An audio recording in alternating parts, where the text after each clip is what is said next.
Hello everyone, Matt Thompson with you here on AFL.com.au as we update Thursday's footy news. We'll get to the latest on the finals in a moment, but first the big story coming out of Adelaide today is the signature of Travis Boak. He has signed on the dotted line with Port Adelaide, recommitting to the club until the end of 2014. As we know, the Cats had made a big play for his services, but Boak is staying in the City of Churches.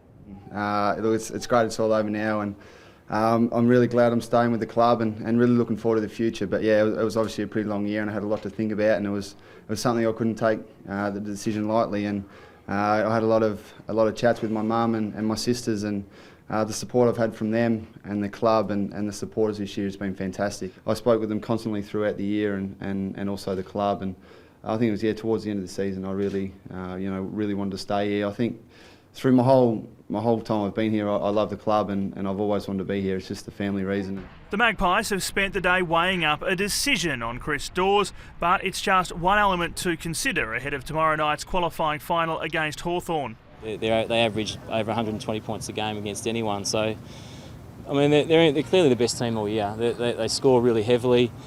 No secret we have to restrict that scoring to win the game, so we'll be doing our utmost to do that.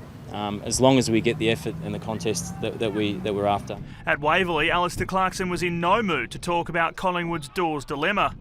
You're probably better off going to Bucks' press conference and asking all the Collingwood questions to them, because really in finals we can't control anything about Collingwood except in the manner that we play on Friday night. And he didn't share much about his own side either, talking down the loss of Brent Guerra to injury.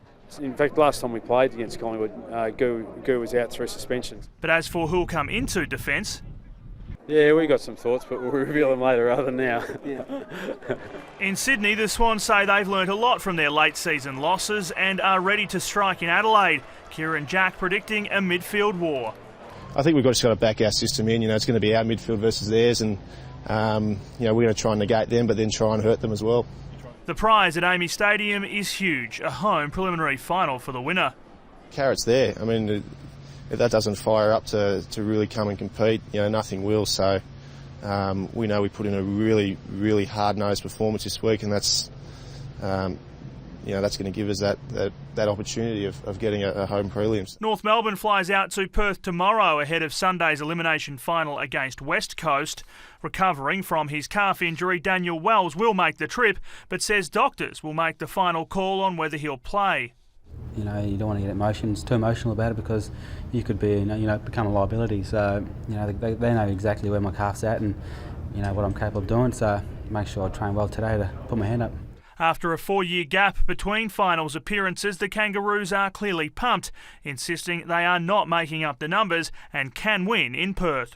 I think this week would play anywhere. You can put us on the moon, would play football there, because we're playing finals, and I think there's only 6 or 7 boys in our team that have played finals. So going to Perth, going to Adelaide, going to Sydney, playing in Melbourne, it doesn't matter where we play this week, it's a finals game. And that is a wrap on the footy news on this Thursday. Of course, one sleep to go until the finals begin, and we will have all the team news for you throughout the night here on AFL.com.au with the full teams first, so make sure you click back soon.